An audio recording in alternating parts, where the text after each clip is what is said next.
Right. Welcome everybody. Tonight we have Gordon Stanger speaking on the topic, Could the author of Numbers count? Or a subtitle is, Have Hebrew scholars been wrong for these last few millennia? I won't read all the introduction to the topic, but I'll just introduce Gordon. Gordon says that I've been a Christian for roughly half a century in numerous denominations. I took my geology degree in the University of London and a PhD in the hydrology of the Oman Mountains, but that was a lifetime ago. Since then, I've worked for the Institute of Hydrology, Flinders Uni, and as Chief Technical Officer for the United Nations Development Programme in Yemen. A stint as a visiting fellow of the Australian Academy of Science, and as water resources and/or climate change consultant in over 30 countries.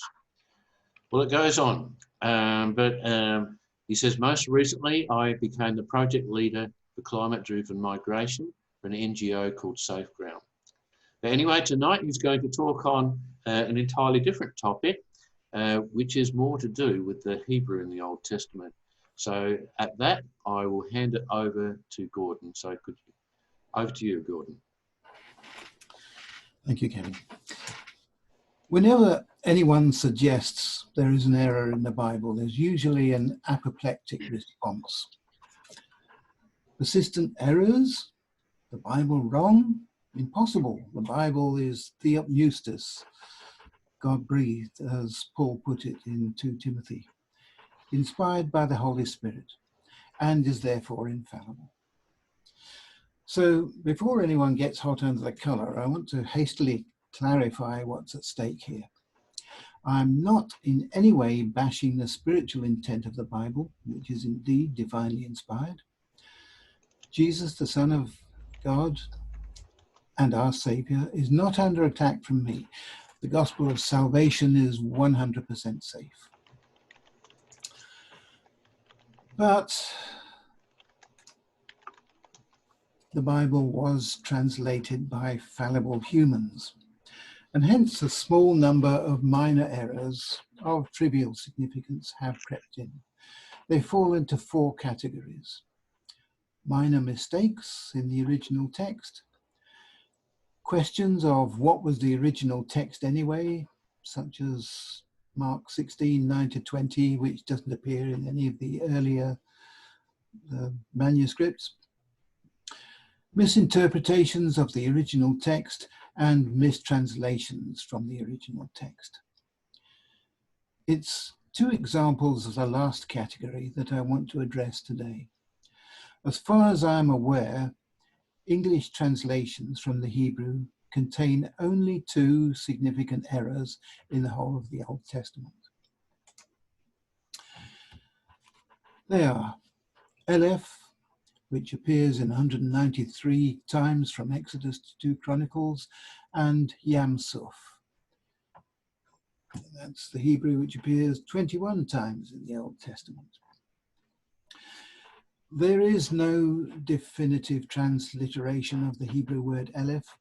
From Exodus through to about the time of Solomon, aleph or aleph or Eleph or Eleph, pronounce it how you will, has traditionally meant 1,000. The most notorious example being Exodus 12:37. I quote, "And the people of Israel journeyed from Ramesses to Succoth, about 600,000 men on foot, besides women and children," which is to say 600 of Eleph, men of fighting age. The problem is that this translation of Eleph equaling 1,000 is simply not credible. It's been a stumbling block to generations of people who quite rightly cannot reconcile some of the Old Testament numbers with reality. This one Hebrew word has historically caused all manner of problems. So I will attempt to explain with 18 examples why and how it has been woefully mistranslated and why we should correct this error. Please note that these 18 arguments are a mixture of both internal and external to Scripture. internal in terms of consistency of the scriptural narrative, and external in terms of consistency with archaeology and modern scientific and historic understanding. So, point number 1. According to Exodus 1:5, 70 Israelites entered Egypt, whereas if 600,000 men is to be taken literally, then approximately 2 to 3 million Israelites, men, women and children, not to mention flocks, fled Egypt some 430 years later, as described in Exodus 12:40 to 41. This would have required a sustained population growth rate of 2.2% every year for more than 4 centuries, which is thankfully unprecedented in world history. Such a growth rate has been achieved over short periods of prosperity in stable modern conditions where reasonably good mother and child health care was available, where good nutrition and hygiene was prevalent, and where no wars or significant epidemics occurred. For example, in Tanzania, the average population growth rate between 1970 and 2017 was 2.46%. This was only achievable because of Julius Nyerere's far-reaching healthcare reforms, which brought universal access to modern social services. This was initially free to all, but proved to be economically unsustainable and pretty nearly bankrupted the country. For most of human history, the mean annual population growth rate was about 30 times less than 2.2%, at about 0.07%. Under the harsh Egyptian regime of slavery and oppression, with little or no health care, it's unreasonable to suppose that they could ever have achieved a population growth rate of 2.2% at all, let alone continuously for 430 years. Moreover, the Egyptians deliberately made it hard for the Israelite population to grow. It says in Exodus 1:10, this is quoting the Egyptians, "Come, let us deal shrewdly with them, lest they multiply." Point number 2. Exodus 14 describes the crossing of the Reed Sea in the last watch of the night, in only an hour or 2, or maybe 3. Even at normal walking speed and with the Israelites close packed 10 abreast, it would have taken nearly 2 days for 2.5 million people and flocks to cross a nominal 2 or 3 kilometers of lake bed, clearly in contradiction of the text. Moreover, the Israelites were burdened with loot, crossing soft, wet, sandy sediment, and could not have maintained a normal brisk walking pace. The men were also burdened with weapons, says in Exodus 13:18, and the people of Israel went up out of the land of Egypt equipped for battle. So in short, the passage of more than 2 million heavily loaded people in such a short time frame just isn't credible. Point 3. No archaeological trace of the Israelites in the wilderness has ever been found.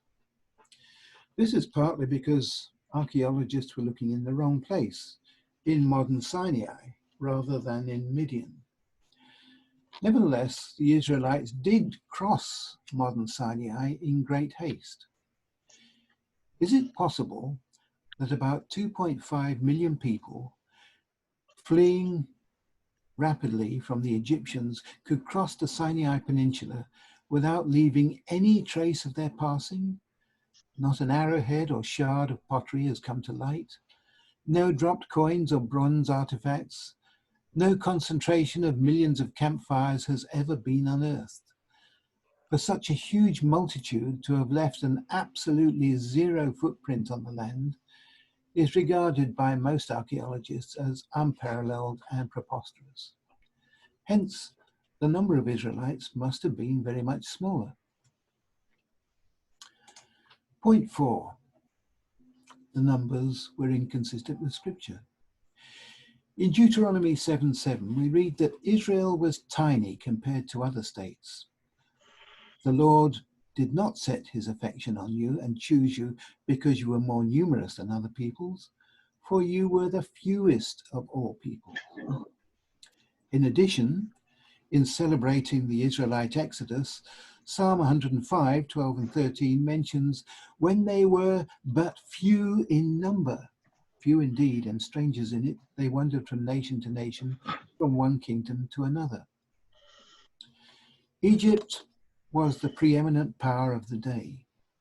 Although there are no reliable census records, the archaeological evidence indicates that the population of Egypt at the time of the Exodus was most likely between 3 and 3.5 million, maybe up to 4 million, accounting for about 10% of the entire global population of that era. For the Israelite population to have been close to or even equal to that of Egypt is therefore a direct contradiction of at least two independent biblical authors, putatively Moses and King David. Point 5. Apparently, most of the Egyptian horses died in the 5th Egyptian plague, as stated in Exodus 9, 1-6. Nevertheless, Pharaoh managed to muster 600 of his best chariots in pursuit of the Israelites, described in Exodus 14:7, of which the Israelites, even though they were armed and ready for battle, were very fearful. Exodus 14:10 says, as Pharaoh approached, the Israelites looked up, and there were the Egyptians marching after them. They were terrified and cried out to the Lord. But if there were 600,000 Israeli men of fighting age, outnumbering the Egyptian chariots by 1,000 to 1, why were they so afraid? With such vastly superior numbers, they could have laughed with derision at the Egyptians. So clearly the number of fighting Israelites must have been very much smaller. Point 6. There are several Old Testament references to Israel being fearful of entering the Promised Land. Again, why would this be so? The Promised Land was mostly occupied by a motley collection of tribal city-states, most of which would have been able to muster only a few thousand fighting men, and in some cases only a few hundred. Why would an Israel of 600,000 fighting men be fearful of at most a few thousand city defenders, or even a regional army of some 40,000? Such a mighty army could have easily swept across the Promised Land, requiring no assistance from the Lord, in complete contradiction to both the literal and spiritual intent of the texts from Exodus to Judges. Point 7. The aleph problem isn't just confined to the Exodus. How many men did it take to conquer Ai? Joshua 7:3 indicated that only a few people lived there. So we can be certain that Ai was tiny, utterly insignificant. Indeed, so small that no archaeological trace of it has ever been found. The exact location of the walled town of Ai is still in dispute. A small settlement of no particular strategic importance could probably have mustered at most only a few hundred fighting men. The fall of Ai begins with Joshua sending only 2,000 or 3,000 men to conquer it. This initial attacking force was routed, so Joshua sent a larger force of 30,000, which is to say 30 Eleph, Joshua 8:2 and 3. If Ai was so small, why would Joshua send his whole army to fight against it? And how could Joshua's initial assault possibly be routed by a few hundred men? Then there is the problem of the ambush, as described in Joshua 8. A covert military stratagem may be achievable with tens to hundreds of concealed fighters, but how does one conceal 5,000 warriors in sparsely wooded country? Finally, the entire population of Ai 12,000, or 12 of Eleph, were slain. These numbers on both sides of the conflict just don't make sense for what the Bible itself describes as a tiny community. Coming back to the army size again, Moses, speaking to his people, said, "When the Lord your God brings you into the land that you are entering to take possession of it, and clears away many nations before you, the Hittites, the Girgashites, the Amorites, the Canaanites, the Perizzites, the Hivites, and the Jebusites, 7 nations more numerous and mighty than you." Deuteronomy 7:1. And again in Deuteronomy 21, "When you go to war against your enemies and see horses and chariots and an army greater than yours, do not be afraid of them, because the Lord your God will be with you." But no army of that era was greater than 600,000 men, or anywhere even close to that number. 2 centuries later, a combined army of Palestine and Syria was raised to counter the Assyrian threat. At the time, the coalition army was considered enormous and unprecedented, yet they only managed to muster about 60,000 men. The Canaanites were the first Semitic nation to develop a written language, but records are almost non-existent. We have no documentation of the numerical strength of any of these 7 nations, but they were certainly not huge. Archaeological evidence suggests that the Hittites, by far the largest of the 7 listed nations, might have mustered an army of perhaps 30,000 to 50,000.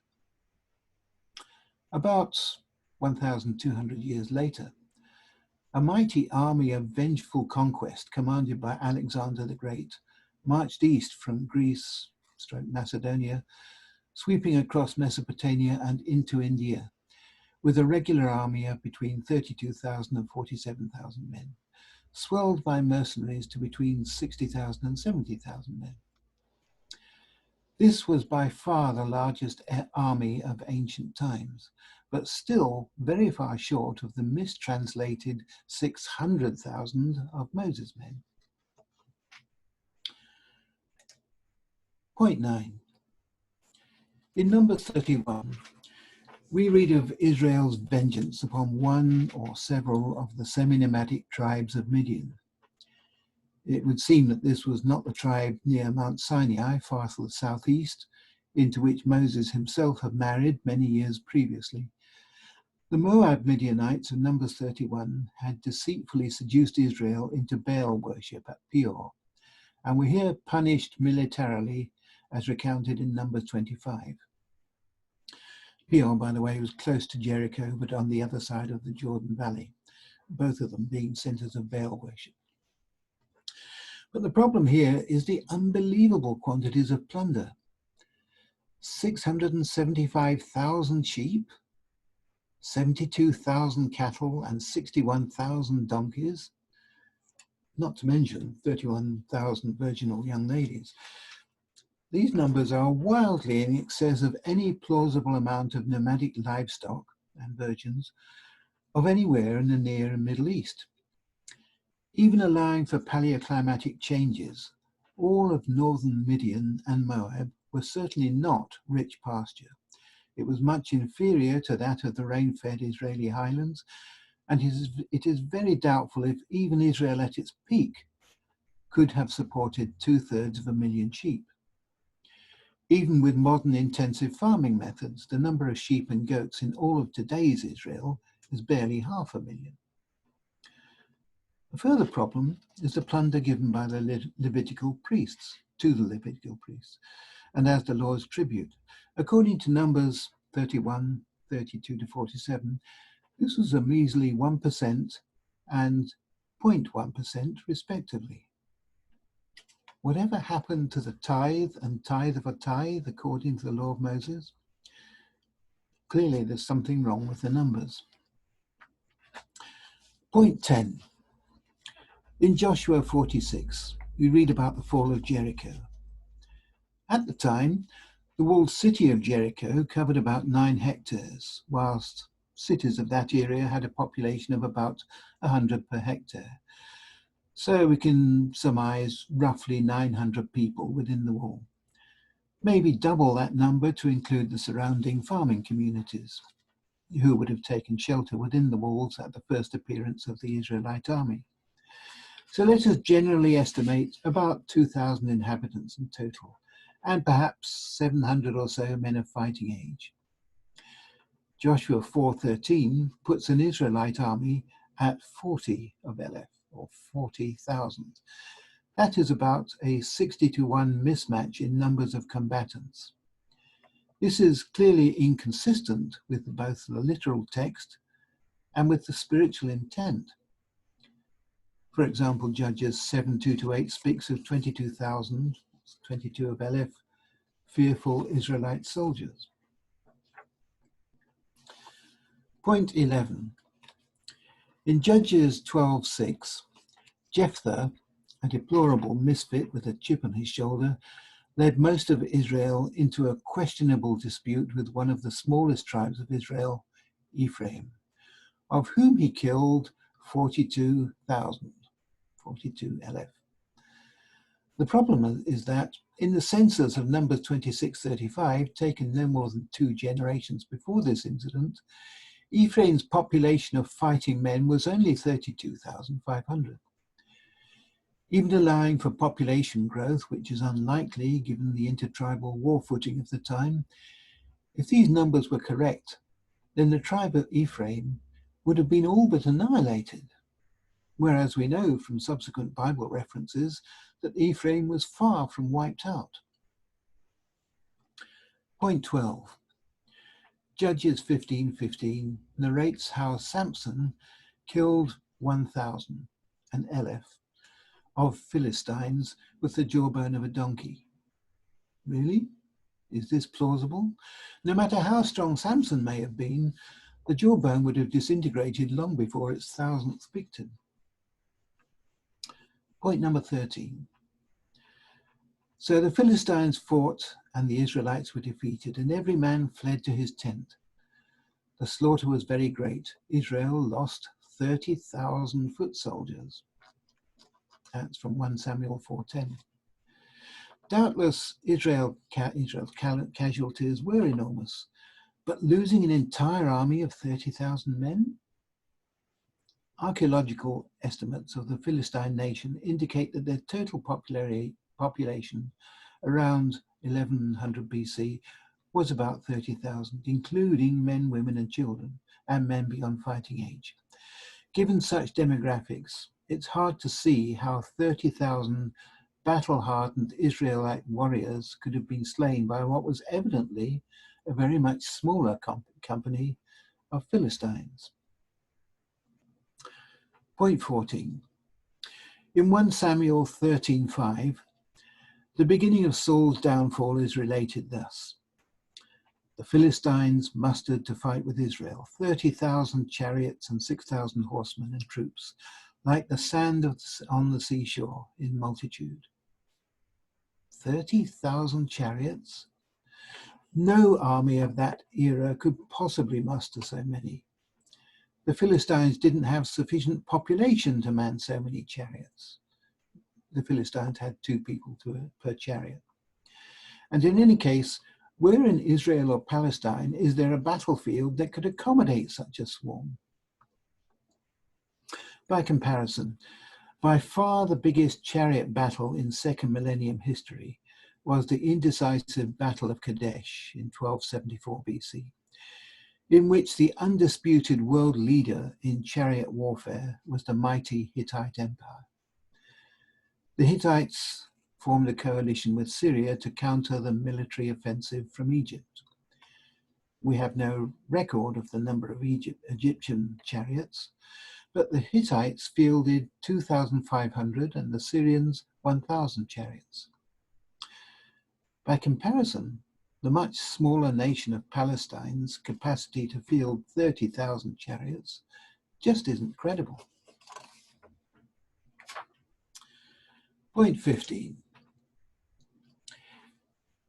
In 1 Kings 8:63, which is virtually repeated in 2 Chronicles 7:5, both mention to the effect that King Solomon offered 22,000 bulls or cattle and 120,000 sheep or goats in sacrifice on the altar at the temple in Jerusalem. The Chronicles reference goes on to report that the festival of burnt grain and offering sacrifices to the Lord had to be extended to a total of 7 days to accommodate the scale of this ceremony. Certainly, it was an enormous event of national importance. But can such numbers be seriously and literally entertained? Is there an error? Consider the logistics alone. There was, and according to the law of Moses, could only ever be one place to offer sacrifices to the Lord, and that is squarely in the center of the inner court of the temple at Jerusalem, also known as the court of the priests. The altar was of brass, on stone, square in plan and a little less than 2.5 meters on each side. Let us suppose that the priests offered sacrifices non-stop for 12 hours a day, 6 days a week. Let us assume that they took half an hour to sacrifice a goat or sheep, and about 2 hours to sacrifice, dismember, and follow ritual to sacrifice a cow or bull. Reasonable time for us. Logically then, the total time to process this procession of animals must have been between 18 and 23 years. And yet the allotted time was explicitly stated as 7 days.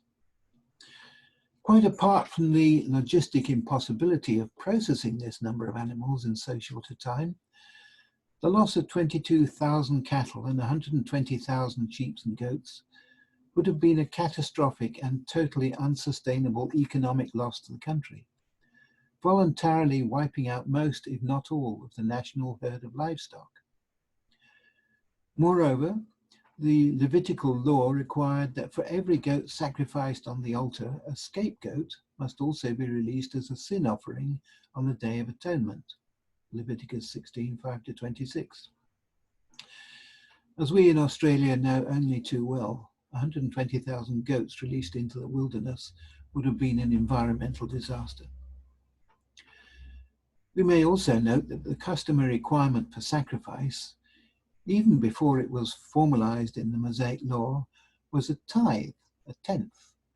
So a sacrifice of 120,000 sheep and goats might, implausibly, imply a national herd of 1.2 million, an impossibly high number. Point 16.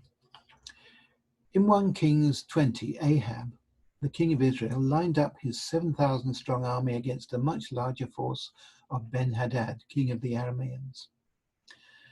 On the 7th day, the battle was joined. The Israelites inflicted 100,000 casualties upon the Aramean foot soldiers in 1 day. It says that in 1 Kings 20:29. Is 100,000 Aramean casualties 1 day plausible? Compare the deadliest 1-day battle in world history, which was between two of the largest armies ever assembled, Bonaparte's French and the Tsar's Russian armies in the Battle of Borodino in 1812. Together, they fielded more than 1,200 heavy artillery pieces. The total casualties on both sides were about 80,000. The second deadliest day of conflict was the first day of the Battle of the Somme on July the 1st, 1916, which saw 54,000 British casualties and a much lesser toll of French and German soldiers. By comparison, how could Ahab, with a relatively tiny demographic to draw on and without massive Israeli firepower, no artillery, no machine guns, have suffered 100,000 casualties?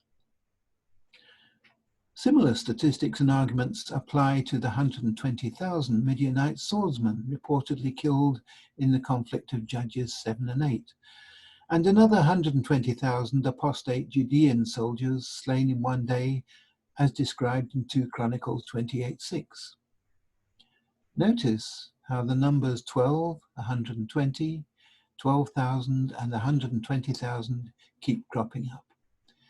These multiples of 12 are a Hebrew idiom for completeness and not literal counts. Point 17. The 1 king is 20 narrative continues.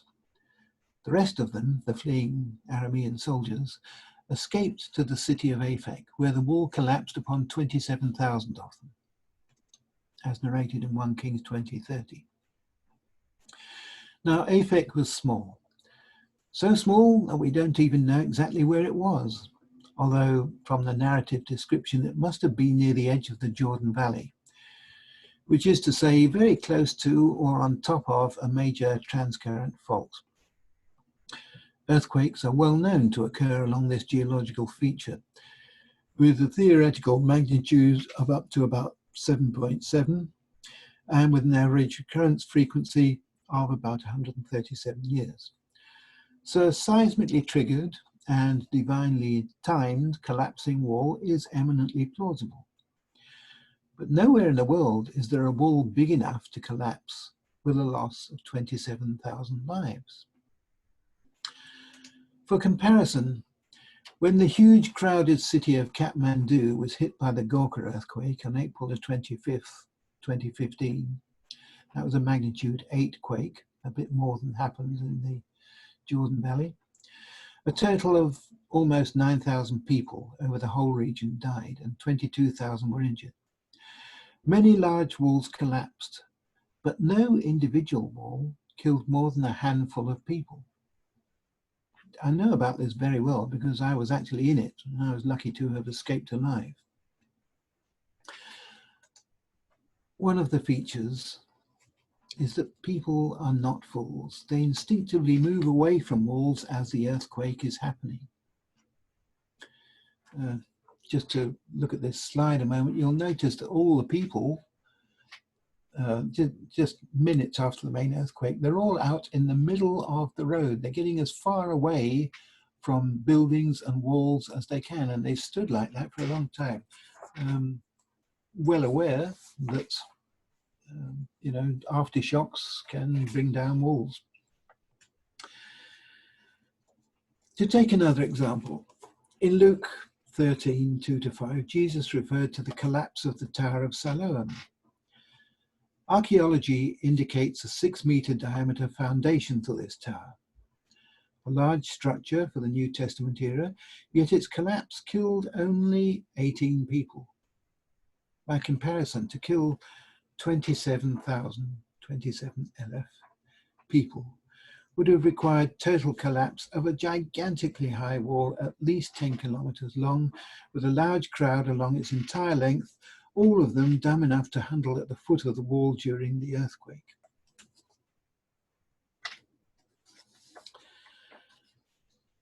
Aphek, more recently known as Tel Rasalain, was a small settlement.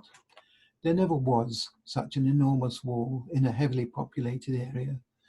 So clearly, there's something wrong with the translation. Point 18, last point.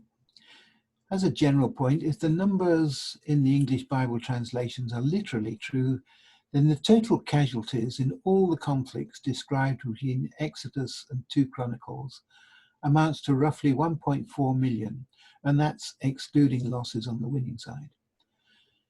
Compare the total civilian and military deaths of the UK and the USA in World War II of less than 1 million. 1.4 million deaths in the early Bible narrative is just inconsistent with the democratics of that region at that time. So something is undoubtedly wrong. Now, here's the nub of the matter. All of the above 18 problems, and others that I haven't alluded to, disappear at a stroke as soon as we realize that equating Eleph with 1,000 is a mistranslation and should be a much smaller number. Eleph equals 1,000 is the traditional understanding, but based upon what? There are no second millennium dictionaries to refer to. The correct meaning should have been obvious from the context. And indeed, isn't that how we all learn our native tongue in the first place? By the time we have heard a word used in several different contexts, we have intuitively guessed at least its approximate meaning, a process that is refined over time. And haven't we all experienced that this is the primary intellectual task of our childhood? The mental inflexibility of certainty as we get older is frankly intellectual laziness. But we may ask, what then does aleph really mean? Some scholars have tried to constrain the meaning of aleph to a numerical value, such as between 5 and 17. But in truth, aleph was probably never intended to convey a specific number. In any case, numerical precision was a Greek way of thinking, which didn't arrive in Israel until the Hellenistic influence between about 334 BC and 70 AD. As far as the Exodus is concerned, we may surmise that aleph meant something like a subclan or a troop, an extended family grouping, or a generic company, in which case perhaps 20,000 to 50,000 Israelites exited Egypt. This number would be vastly more plausible than the current English translations and doesn't in the least conflict with the Bible's intent, only with the prevailing English mistranslation. This refined understanding of aleph as a smaller but unspecified company of men or livestock obviates all of the biblical and modern scientific inconsistency, thereby reinstating the credibility of the Old Testament's historic narrative. We're not disbelieving the Bible, we are simply recognizing the nature of Hebrew literature and the problems of translation from an entirely different worldview. One other aspect, the meaning of words changes over time. Try reading Middle English from about the 11th to 16th century. Even though many of the words may seem familiar, any text from that era would be all but unintelligible to most 21st century readers. The Old Testament was written over the duration of a millennium, and meanings of many words certainly changed over that time. Eleph may have evolved to mean 1,000 by the time of Jesus, or even by the time of the minor prophets, but we should be guided by context as to its original meaning. Another possible reason for all the confusion is the use of aleph in hyperbole. For example, we may use the expression, "I would never say that in a million years," to express extreme improbability. We don't literally mean that we expect to live a million years, it's just an expression. So aleph may literally translate as 1,000, but that's not what was actually meant. We do well to consider that translation from a very ancient language and another unfamiliar worldview to modern English is an immensely difficult task and may be regarded as a work still in progress. Biblical understanding is progressive, and problems of translation still remain, both in Aramaic or Hebrew to Greek and from Greek to English, aleph being a case in point. But errors of translation, by correcting errors of translation, we make the Bible more believable and more accessible, not less. But now we relatively quickly move on to that other mistranslation, Yam Suph or Yam Suph. There are roughly 40 generally recognized English translations of the Bible. I know the total number's a lot more than that. But looking at these 40, of these, 88 translate Yam Suph as the Red Sea. The 12 that translate it as the Reed Sea are all versions which are closest to the original Hebrew. Some examples: the Complete Jewish Bible, the Orthodox Jewish Version, the Hebrew Names Bible, and the Common English Bible. To be sure, many Bibles, especially study Bibles, do have a footnote which says, or sea of reeds.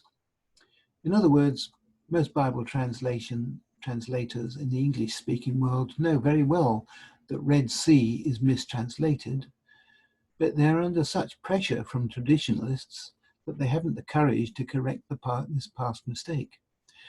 Traditional myth has been repeated so often that it has assumed the semblance of truth. Well, where did the Israelites cross? Let me just explain this slide a little bit. Okay, this is the Red Sea down here, the Gulf of Suez, the Gulf of Aqaba. This green area here is the Nile Delta. In the time of Moses, the Nile Delta would have been smaller. It's expanded because of irrigation canals. Would Moses have taken people from Goshen, which is somewhere around here, we don't know exactly where, would he have taken down the west bank of this water body? The west bank of Mitzrayim, the old name for Israel, for Egypt, sorry. This doesn't make sense, because if he took it down the west bank, all these people would be going from Egypt into Egypt. They're not escaping from Egypt in this way at all. They must have been going somewhere along the line indicated. They could have turned north into Israel, but for the reasons given in the Bible, they decided not to at that stage. So it's basically a southeasterly trek. It took them about 3 months to get from there to there. And by the way, in most Bibles, they give this bit of land here in the middle as being Midian, which is true up to a point, but Midian goes much further than this. In fact, it goes several hundred kilometers further to the southeast than this map shows. So they started in Goshen and they traveled southeast towards Sinai, Mount Sinai, that is. The route crosses the Sinai Peninsula, but note that Mount Sinai is not in the Sinai Peninsula. It's in Midian, as explicitly stated in the narrative. So just to avoid confusion, just be clear, Mount Sinai and Mount Horeb and Mount Beda, the modern Arabic word, and the Mountain of God, they're all synonyms for the same place. 3-month trek, but right at the start, the very first mention of this long trek was crossing the Reed Sea. Evidently, Moses was surprised to meet this lake, an obstacle he evidently hadn't expected. He'd been this way before, at least twice, and hadn't bargained for the appearance of an ephemeral lake. But this area of Egypt has always been subject to flooding after heavy rain, and there had been heavy rain. Evidence? Plague of locusts. Locusts, the more locusts there are, it corresponds directly to the wetter the period has been. There was exceptional flooding of the Blue Nile in the Ethiopian highlands, which I may explain at another event during the plagues of Egypt, but that's quite clear. It was a wet period, and all the problems in Egypt indicated a superstorm, very wet conditions. Now, so that was the ephemeral lake somewhere around there. We don't know exactly where. This area is subject, by the way, to tectonic subsidence, which is why you get a series of lakes sort of in line with the Gulf of Suez there.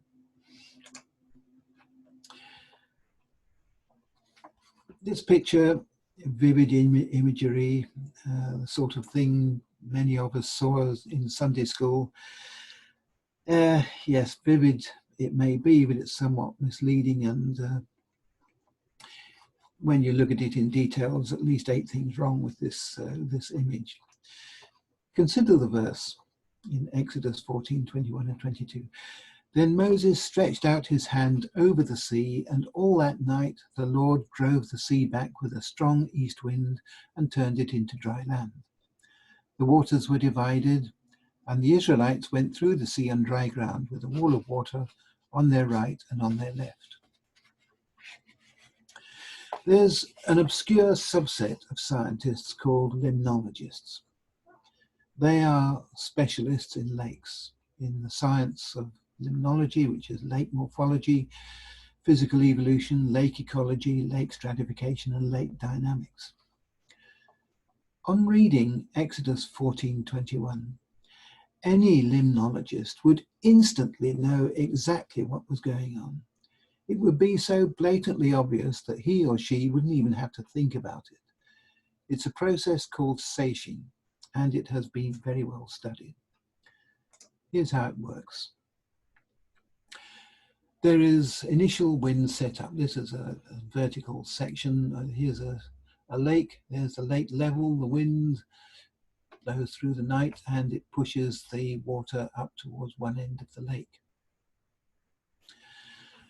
What happens then is, well, it's a bit like someone getting out of a bath at one end. The water sloshes backwards and forwards until friction damps out the oscillation. And it's a process which is very well known to physicists. It frequently is determined by the depth, the fetch of the lake, the number of oscillating axes, generally one, occasionally two. And anyone with a knowledge of physics should recognize this kind of equation. If there is a bar of sediment in the lake, as is actually quite commonly the case, that single oscillation can easily split into two. It's a coupled oscillation, and we've got two axes around which the water level oscillates. And half a seiche later, half a binodal seiche, half a cycle later, that oscillation will be the reverse. In this condition, the Israelites could have walked over that sandbar. In this condition, with the Israelites safely across, the Egyptians would have been drowned. And there are cases in history where this kind of thing has been observed. For a long, shallow lake with reed damping, this would be about 2 to 3 hours. And we might compare that with Exodus 14:24, where it says the Israelites crossed in the last watch of the night, which is 3 a.m. to 6 a.m. Was it a stationary wall of water? Well, the Hebrew al-hayam wa yashuvu could also be rendered as bisection or dividing or turning back of the roaring waters. Exodus 15:8 usually translates as, and the waters were gathered together and stood upright in a heap. When we actually look at the Hebrew, it's in flowery, picturesque language from which modern factual prose is hard to translate. There is nothing to distinguish between a traditional static wall of water and the dynamic seiching process known to modern limnology. The Hebrew could refer to either. The former is speculation based upon ignorance. The latter is inference based on science. There are numerous sensible reasons to believe that the Reed Sea is correct. Here's just a summary. First, the Red Sea is not in the Hebrew text at all. Second, chronology. There wasn't time to reach the Red Sea. This happened immediately just as the Israelites were leaving Egypt. Third, the Red Sea would have been, to say the least, an eccentric decision by the well-educated Moses. And remember, Moses had been brought up in Pharaoh's household. He would have had the best education available. Fourth, the Red Sea is far too wide to traverse in the fourth watch of the night. The Red Sea is about 180 kilometers wide. Try doing that in 3 hours with soft sediment underneath. Fifth, the depth of both the Red Sea and the Gulf of Aqaba is about 1,350 meters. This would have been impossible for women, children, flocks and chariots under any circumstances. Sixth, an unexpected, to Moses, ephemeral lake would have been the expected outcome from the unusual synoptic conditions of the preceding plagues of Egypt.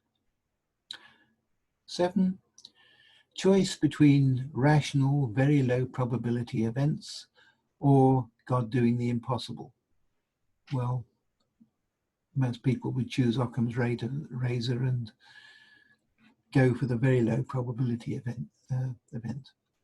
8, the rational explanation puts the miracle's emphasis where it belongs, which is not the gee whiz, look at God doing the impossible again. That's not the point. Was it miraculous? Have I been trying to do away with the miracle? No, not at all. Of course it was miraculous in many ways. Moses wasn't an idiot and would not have led his people down the west side of the Gulf of Suez. The Lord led the Israelites southeast across an ephemeral lake, then detouring around the Gulf of Aqaba towards Mount Sinai in Midian, all as detailed in chronological order in the Exodus. A host of wildly unlikely natural events took place with exquisite timing, in accordance with the Lord's unfolding plan and with Moses' faithfulness. Normally, God's preferred modus operandi is not doing the absurd and the impossible. Indeed, Jesus specifically eschewed that sort of approach in the temptations, as we read in the New Testament. God is consistent, dependable, and normally averse to impossible stunts.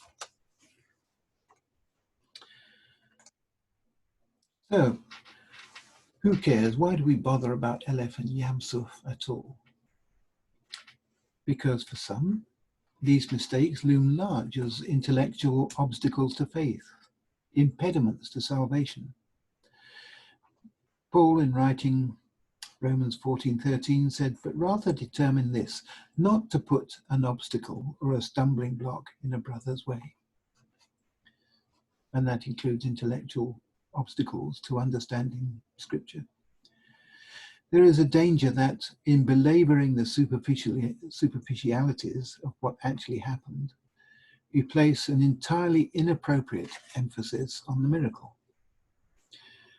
As is the case with most, if not all, of the biblical miracles, the superficial storyline is simply the means of God's grabbing our attention so that he can convey a deeper spiritual meaning. The mechanism is unimportant. It's what underlies the miracle that really matters. What matters is not the superficiality of God doing the impossible again. So let's briefly consider, just a few bullet points, the meaning and the significance of the Exodus, crossing the Reed Sea, and the pillar of smoke and fire, and the encounter with the living God at Mount Sinai, which I haven't gone into. Moses is a type of Christ, symbolizing the means of salvation through Christ. Escape from bondage in Egypt is the equivalent of human escape from the bondage of sin and validation of the true God. The first thing that happens is crossing the water, which is equivalent of human baptism by water. A nominal 40 years of wandering in the wilderness is the equivalent of the human interval between salvation and coming into the promised land. The law at the mountain of God is the equivalent of meeting with and being led by God in this life. Crossing the Jordan and entering the promised land, described in Joshua, the equivalent of our death and entry into eternal life. These are the important aspects that we should really be emphasizing. Getting tied up with skepticism of literal absurdities is a stumbling block to many. I vividly recall a Bible study that I went to about 30 years ago. One of the participants, a young mother at that time, expressed incredulity at the scale of the animal slaughter. And she was right to do so. The numbers are incredible. She has since drifted away from active church participation. And I wonder whether her suspicion that the Bible was wrong has influenced her subsequent life choices. So let's stick to what's important, placing emphasis upon the meaning behind the miracles. Thank you for your attention.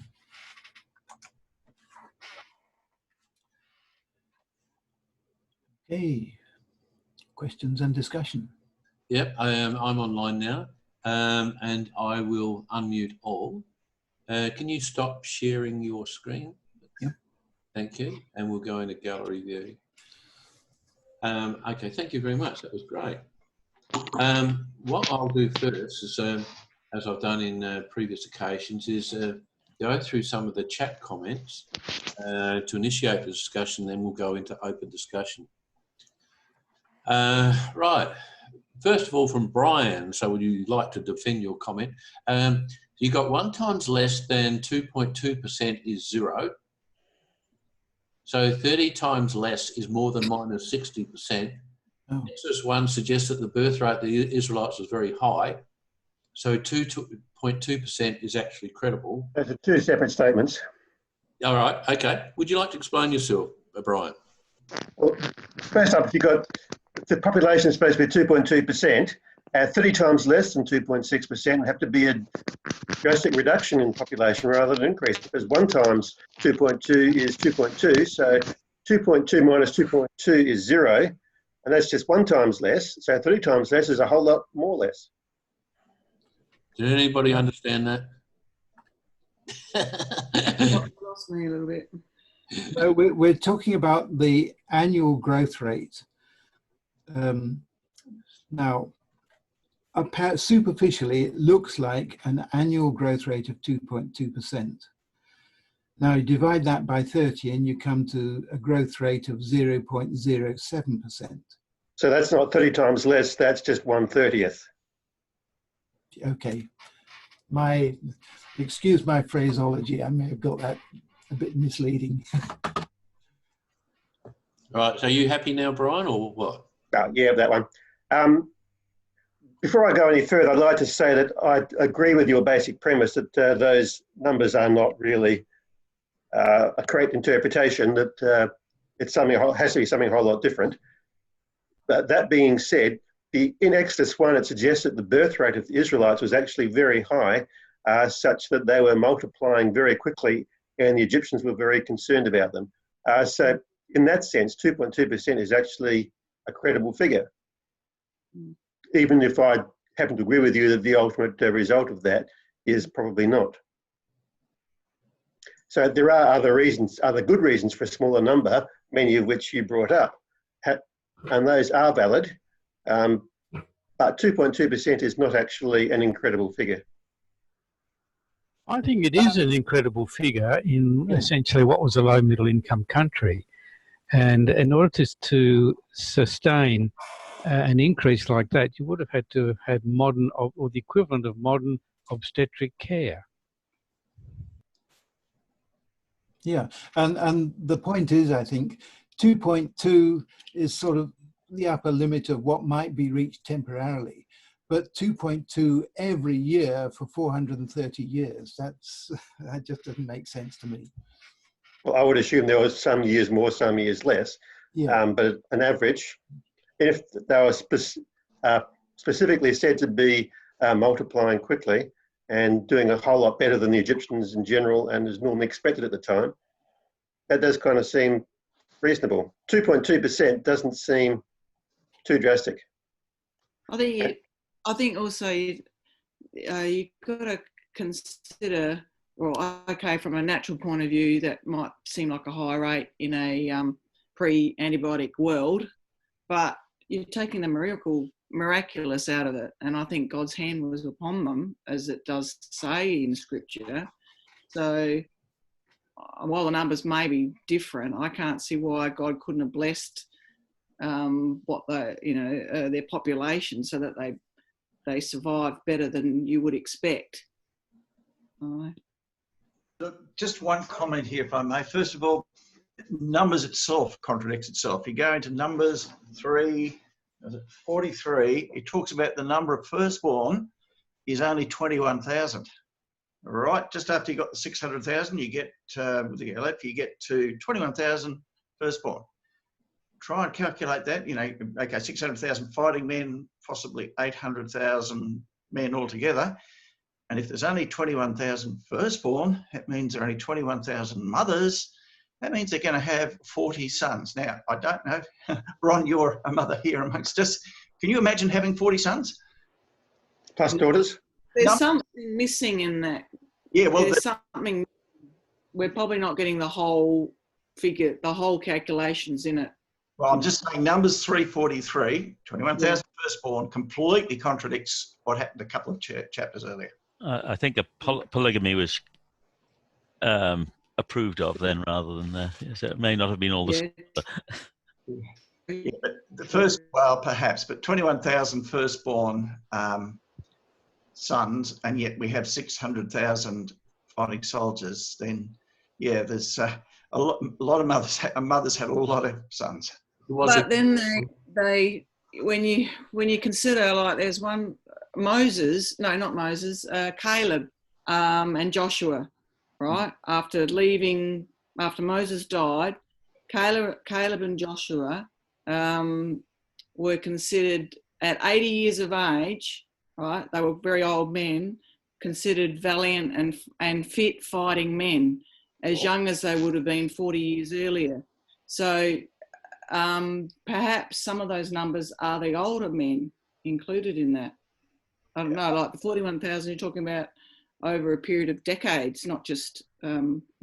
I think Gordon gave other illustrations, but my only point was that within a very short space of the numbers, in particular, you find what appears to be an immediate contradiction. It's already contradicted in terms of using aleph as 1,000, if in fact there are only 21,000 firstborn. So I think what it does illustrate, even in the context of numbers, aleph translated as 1,000 doesn't wash. Yeah, would aleph have been used in both cases? In which case, if the aleph meant the same to both, then the ratio would still be there? No, it still would mean that 21,000 mothers, because you can have, one mother can only have only have one firstborn, then 21,000 mothers. Mind you, I don't know if it counted for women, but for girls as well. But we're still looking at the mothers that would, tens and tens of children per mother, multiples of 10 children per mother. I think it comes down to the fact that what they actually meant at the time was very easily understood by them, but we just don't know what it meant now. Okay, we'll move on. Derek Selby made a comment, not even one cigarette butt. Are we supposed to take that seriously?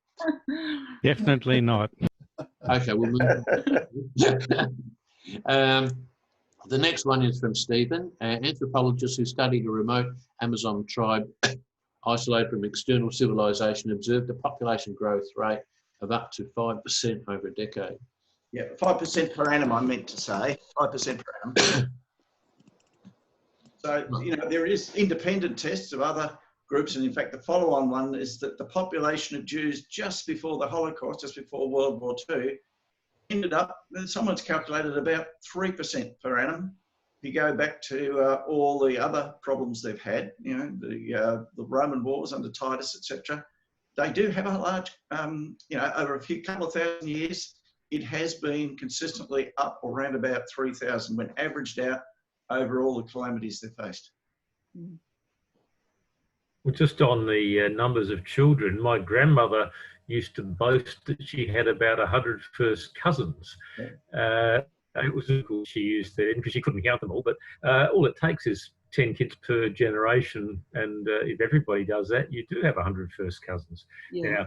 Now, 2.2% growth rate doesn't seem outlandish to me, but look, I haven't studied the comparative figures for various populations, and having said that, I agree with pretty much everything Gordon says. Well, in fact, all of it. Just to make that point that the 2.2% doesn't sound outlandish to me. I'm just some growth rates here. So Oman has 2.6%. The state of Palestine, 2.4%. Is it Uganda? Was it with 3%? So there are countries now. Burundi is 3%. There are certainly countries in Africa, and it seems to be the less developed countries that are growing fastest. So I don't find 2%. No, look, can I just clarify? 2.2% for over a short period is not that outlandish. It's certainly been achieved. I mean, you mentioned Oman. Now, I worked in Oman for many years, and from the 70s onwards. They had an oil boom and a population boom at the same time. You know, everyone became rich and had big families. Prior to that, the child mortality rate was horrendous, and you know, it was just a very short period population boom, which is now coming to an end. And the point is that yes, you can find many examples of short period bursts of 2.2 or more. But 2.2 continuously for 430 years, you won't find that anywhere. Yeah. Okay, we'll skip some of the comments. Brian, numbers 23 to 24 implies that the camp and hence population of Israel was scarily large. Samson may have started with the donkey, taken up a Philistine sword. Again, that's two separate comments. Yep. So the first one about numbers 23, 24, that's the situation where all the people were camped in the plains of Moab, and Balak, the king of Moab, brought in Balaam and took him up on a high mountain to overlook the camp of Israel. And you could only see a bit of it at a time from the high mountain. You had to take him around to various vantage points to see different bits. And it was obviously too big to see easily from one spot, and also big enough that Balak and he was too scared to attack them himself as the whole country of Moab. So it implies some sort of significant size, even if not the 3 million as is interpreted in our scriptures. So again, it comes back to how we interpret what Eleph means. And once again, I quite agree that it can't be the numbers that are portrayed. So I do agree that it is a mistranslation, but it's still more than just say 20,000 in total, I would think. Well, there's also the question, does it have a fixed number meaning? Yeah, it's another good question. You know, if it is like a troop or a group or a sub-tribe or something like that, it's a very rubbery, flexible sort of term, and you could apply it in different situations to give quite different numbers. All right, Stephen's comment is, I think we've dealt with it, where it says about 22,000 firstborn. Yep, I've seen that. Yeah. Yeah, okay. Also, another quick point you mentioned about Samson, he couldn't have killed that many with the jawbone of an ass, it would have disintegrated. So I'm just suggesting that he could have started off with that one, killed some Philistines, and then took one of their swords and finished the job with that. Yeah. Again, neither here nor there so far as the story is concerned, but tonight, yeah, could be done. Right, okay. I've got a question. Is there any evidence to interpret Eleph? I think you've actually dealt with that in your talk, but you might like to just kind of repeat what you said. Didn't quite catch that. Is there any evidence of what? A definitive definition of Eleph. Is there a definitive, anywhere, a definitive definition of Eleph? If you look in modern Hebrew dictionaries, yes, it will give 1,000. And most scholars would say it was 1,000, but you know, there's a subset of scholars who completely disagree, and my view would be that probably the meaning has changed. It may mean 1,000 now, didn't mean 1,000 at the time the Torah was written. Yeah, okay, yeah, I think you covered that. Brian, the scapegoat was 1 year on the Day of Atonement, so it was one per year, on the Day of Atonement, not an extra for every sacrifice, so far as I'm aware. Could you explain that point, please? Gordon was saying that if you have a sacrifice, you had to have another one to go out into the wilderness to be set free as the scapegoat. My reading and my recollection of what I've read is that that scapegoat was only one goat once a year on the Day of Atonement, where they had one special one. Well, they had two goats there. One special one had all the sins placed over it and it was killed, and the other one was released into the wilderness. It was only that one specific situation each year, so there would not have been thousands released into the wilderness. Yeah, the other way around. The one released into the wilderness was the one that took the sins away. But yeah, it was just one. Yeah, once a year. Maybe I misread that. Okay. Mm-hmm. Yeah, okay, that's all right. What do Hebrew and Israeli scholars say about the interpretation used? That was a comment from Bronwyn. So say again. Bronwyn, would you like to explain your question?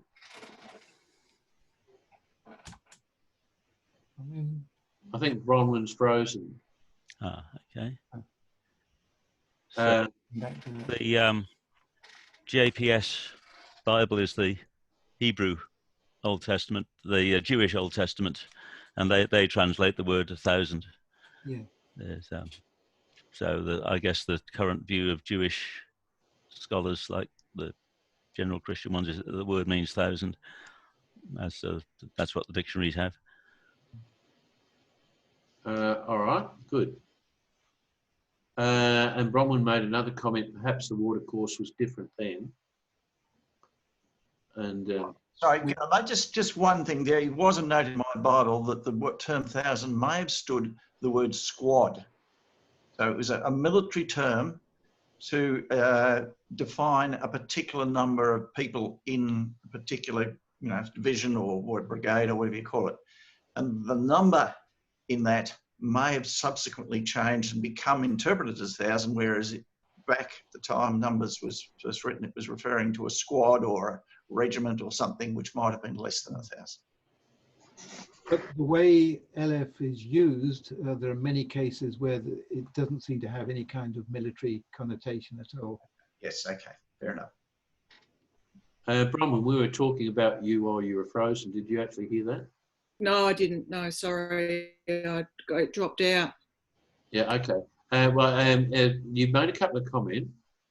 One was what do Hebrew and Israeli scholars say about the interpretation used? Yeah. And others kind of addressed that question. Yeah, they did. Yeah. Yeah. Now let's see. And now you made the comment perhaps the water course was different then. Yeah. Well.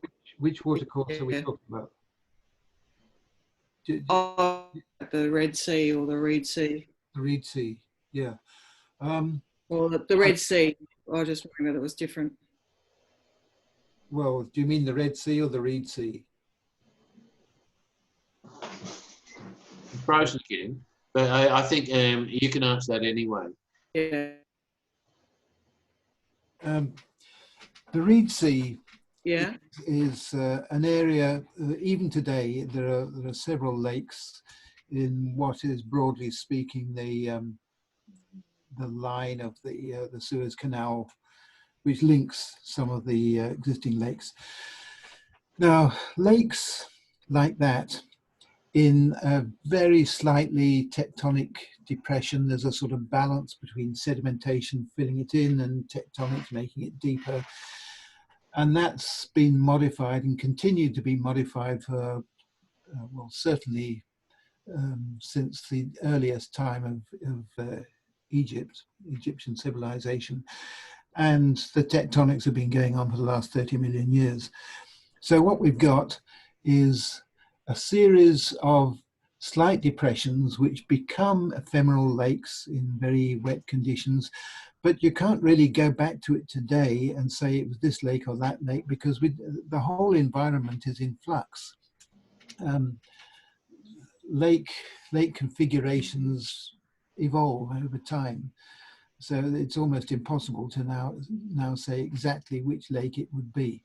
But we do know that that area is prone to shallow lakes which become full of reeds during exceptionally wet seasons. So the answer to your question is yes. Yes. Sorry. Yes. All right. Brian, to everyone. The description of Exodus better fits the crossing of the Red or Reed Sea has been on the eastern arm rather than the western arms. Brian, would you like to explain yourself? I've also seen a very good video on YouTube, which I went looking for while you were talking before, but I couldn't quite find it, exploring the route that the Israelites would have taken, and that route was roughly the same as, or similar to the diagram you showed us, but nevertheless, the crossing of the Red Sea, as described in Exodus, would have happened on the western side rather than on the eastern side, and there was a particular point they discovered that extended out into the sea a bit further, and which the sea was noticeably shallow at that particular point compared to the rest of it, north and south of it. So we're talking about the Red Sea specifically, rather than the Gulf of Aqaba, are we? Well, as part of the Red Sea, yeah. Probably would be the Gulf of Aqaba in that sense, but it's all, well, they wouldn't have called it the Gulf of Aqaba back then. Yes, may I amplify that, please? I'm aware of that one, Brian. Firstly, the Sinai Peninsula has always been regarded as part of Egypt. So when the Israelis were trying to get away from the Egyptians, they didn't actually dip down towards the bottom. As far as I'm aware, the plotters that I've heard, they actually went straight across a major trade route that came across from where those salty seas were, salty lakes, and went directly east to the top of the Gulf of Aqaba, because that was a major trading route with the rest of Arabia and indeed the Midianite Empire. So that was the route they took. Didn't go down, they went straight across and were still in Egypt until they got to the Gulf of Aqaba. Let's just go back to the 67, was it the 4-day, 6-day war? Yeah, 67. Remember, the great challenge that Egypt had after that was to regain the Sinai Peninsula. That was what the Yom Kippur War was about. That was what Camp David was all about. Because Sinai Peninsula has always been regarded as part of Egypt. And Prime Minister Begin, Prime Minister of Israel, you would have thought as one of the Likud party, would have wanted to hang on to it if it had any attachment to Israel. It doesn't. It has always been part of Egypt. And so he was prepared to give it up. And thus, this is the plausible thing, is that they were trading and going straight across the trade route. It's not a quick route to get to the top of the Gulf of Aqaba to get out of Egypt. And that's the point. They doubled back slightly, were trapped by the Egyptians, and only then. And reminder, and I'm sure Gordon fully knows this, the Gulf of Aqaba is actually part of the great Rift Valley system that goes all the way from Turkey all the way down to southern Africa. And in the time we're talking about 3,400 years or whatever it was ago, anything could have happened to the geological structure of that Red Sea that we now look at. Yes, it's got deep parts there. 3,500 years ago, that's a long time in terms of the Great Rift Valley for changes that have been made. There could have been all sorts of geological earthquakes and disruption. Let me completely disagree with you on that point. I am a geologist. I have studied the geology of Arabia and worked there and in Africa, and I'm well aware of the plate tectonic significance of these things. Yes, the opening of the Red Sea has been going on for about the last 20 to 30 million years. And yes, they are sort of loosely connected with the tectonics that goes into the African Rift Valley and so on. But no, the overall structure has not changed that much. We can actually deduce pretty accurately what the displacement has been. There has been a displacement along the Rift Valley, but that's a horizontal displacement, not a vertical displacement. The Gulf of Aqaba is quite an old structure, and it is it's what's called part of a transcurrent fault, which is a continuation of the Dead Sea rift. It has always, throughout human history, been a very deep little channel, you can call it sort of gulf.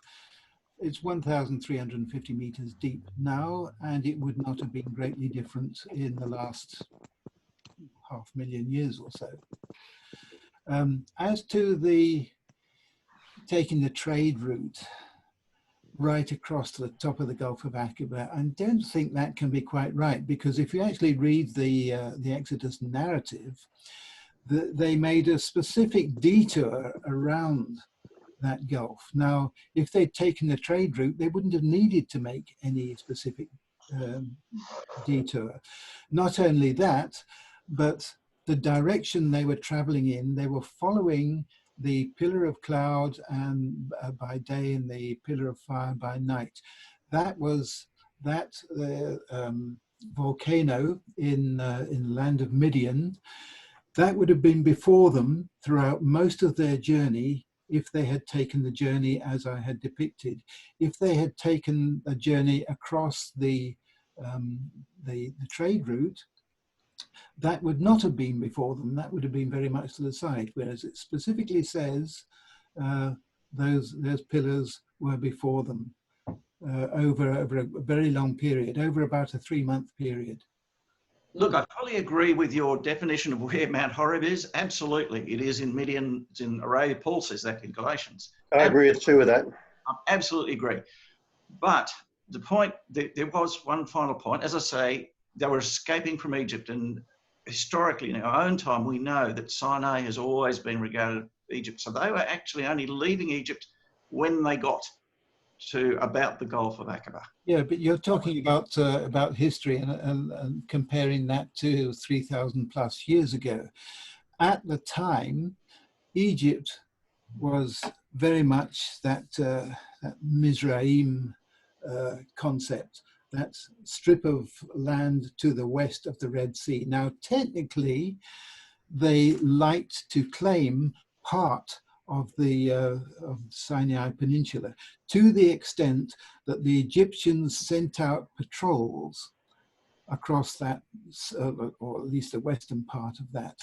And also on the route up towards Israel, they had a series of fortifications. Yes, they did. So, Yes. so yes, they kind of claimed part of it, but to say that the whole of Sinai Peninsula was part of Egypt, I think, is an overstatement. Isn't there also the problem that the crossing of the sea, whatever one it was, occurred pretty quickly after they left Egypt? And Yeah. so In the fourth watch of the night, which only leaves 3 hours. And It doesn't mean that it's that night particularly. sorry? It doesn't make it that night. It just means that it was a night time when it happened. Well, okay, let's make it more than 3 hours, but that still doesn't give you time to cross the Gulf of Aqaba. Look, I've been to Elat, stayed there, and I know that depending on which route you take, yes, you can get across to from Elat to Aqaba, yeah, in about 3 watches. Yeah, you could. It might be the shallow northern end. But I guess the other point, sorry, Gordon, the other point that I wish to support my case, the one other mention of the Ritzu, Yufsam, what is it? Yam Suph? Yes. Is in 1 Kings 9:26, where Solomon built a fleet and near Elat, and it specifically says that's near. Now, you may be correct, may correct me here, but I believe exactly the same Hebrew term is used for that port near Elat, for that also that term. And he built a fleet, and you wouldn't put them in the salt lakes down near the Suez Canal. It actually specifically says Elat. So go just look up 1 Kings 9:26 and see what interpretation that means.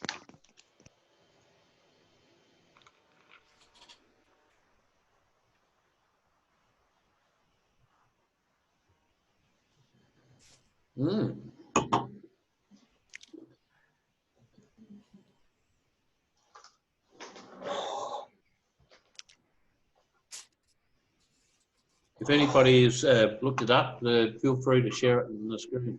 I think you can all share. So, yeah. Okay, so King Solomon built a fleet of ships at Ezion-Geber, which is near Elat, or Elat, on the shore of the Red Sea in the land of Edom. And Hiram sent with the, it goes on. All right, I would have to look up the original Well, there's a note on it. Hebrew of that. It's got or the Sea of Reeds. Yeah, it's Yam Suph, the same as in the other places. But I guess Yam Suph does get mentioned a number of times, which suggests it's something more than a temporary thing. The Sea of Reeds presumably was a well-known landmark.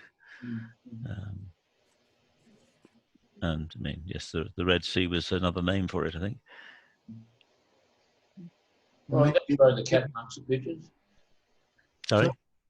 That has thrown the cat amongst the pigeons. Mm-hmm. Maybe that there was more than one Yam Suph. I don't know. I'd have to look into that.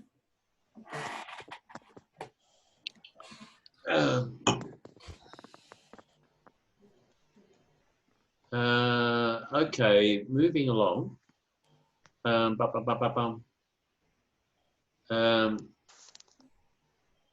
Yeah, somebody's already made a note about the 1 Kings 9:26. Yeah, from Eric Love, Numbers 2 gives subtotals and totals. Any comment on those? Eric, would you like to talk about that? If we go to what I wrote just after that, I've put a link. There's a place that suggests that Eleph means some sort of family grouping, and gives examples. In particular, Gideon in Judges, where Gideon says, "Oh, I'm nobody. My family's one of the poorest or least important," and that's Eleph. Mm-hmm. And even Micah 5 talking about the town of Bethlehem, where it says, even though you're one of the least important towns, you're going to have an important ruler. But that there apparently is Eleph as well. But that article suggests that when everyone hear me all right? Yeah. That suggests that, say, the tribe of Judah with 74,600, they say that this was 74 Eleph or clans or squads or something, with 600 fighting men. That's what this article suggested.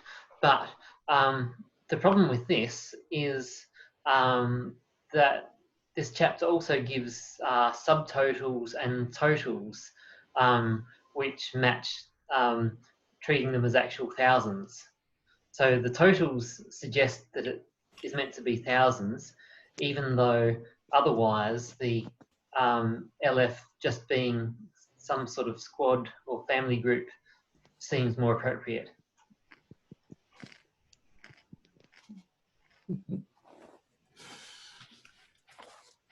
So not all the problems disappear at a stroke. Then one or two still to be tidied up.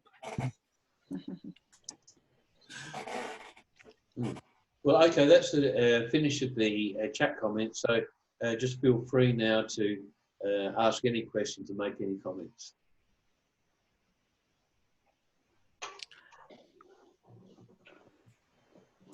I'd like to thank Gordon for going quite a bit of work in there, particularly those, all the instances where Eleph in particular was, yes, certainly showed how difficult it would be to apply that to 1,000 in all those cases throughout the Old Testament. Yeah. I hadn't thought it through quite to that extent myself either. I was aware that there were problems, but hadn't gone to quite that degree. I suppose I tended to think more in terms of, well, if the 1,000 is wrong, what is the correct answer? And yeah, the conclusion tonight was we don't actually know what the correct answer was. So I've got a Hebrew lexicon here, Brown Driver Briggs, for those who know about these things. And that just at the end of its notes on Eleph, which run for quite pretty much a column and a half, it says that a series of readings, including that one from Judges and the one from Micah, suggest a trend from meaning 1,000 to meaning something more like a group through. the 1,000 men under one leader down to a family or clan or something, which would fit well with what we've been hearing. So is that kind of saying that the meaning of aleph is fluid? Yep, that's true. That's pretty much it seems. So you shouldn't put too much precision on it. Mm-hmm. And I would, knowing how difficult it is counting a crowd, I wouldn't have thought counting the number of people in a group of 1 million would it be that easy that they could get really accurate numbers anyway. But, probably want to, yes, take the numbers a bit lightly in terms of how accurate they are. So, yeah, I think that's, looking at the various explanations, I think they could well be the X families totaling Y, or just a group would seem like a pretty good explanation. Or that the meaning of the word changed with time. Mm. You might have had multiple meanings. Yep.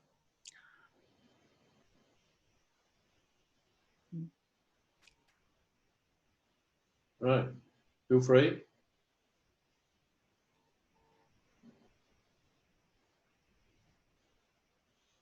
We've exhausted everybody. Obviously, Gordon hangs around with more intellectual people than I do, because it's hard for me to get people to read the Bible at all, let alone get into debates about the numbers of mentioned in the Old Testament from an apologetics point of view. Yeah, I agree. I don't think the ordinary person would be very concerned about this. It's kind of more the person who conscious these sort of things. Yeah, it is. Yeah. In some ways, it really doesn't matter, but I am a bit concerned that there's a small number of people who might have come to salvation, but who would have been prevented or hesitant about doing so because of perceived problems like this that they read in the Bible. Yeah. And I think that's why we have to take this, take it into account. I know. On one occasion we had Laurie Eddy come and speak to us, and he made full capital out of this. Laurie Eddy is head of the Skeptics Association, and he's come to quite a few meetings and spoken a couple of times. And he played havoc with this point about the impossibility of the numbers as described in the, if you equate aleph with 1,000. And I think the point is that even if there are very few people who have any idea about this, you only have to be in a group and somebody brings it up, and all the other people who are then interested suddenly think, right, the whole thing is nonsense, I can ignore it. And so to have an answer like this does help. Yeah, that's true. It is interesting, as Gordon says, that people have been misinterpreting this for a long time, because the Septuagint, the Greek translation from about 200 BC, I think, translated as the Kilias, the Greek for 1,000. Right. So it's not something that we've just got confused over in the last few years.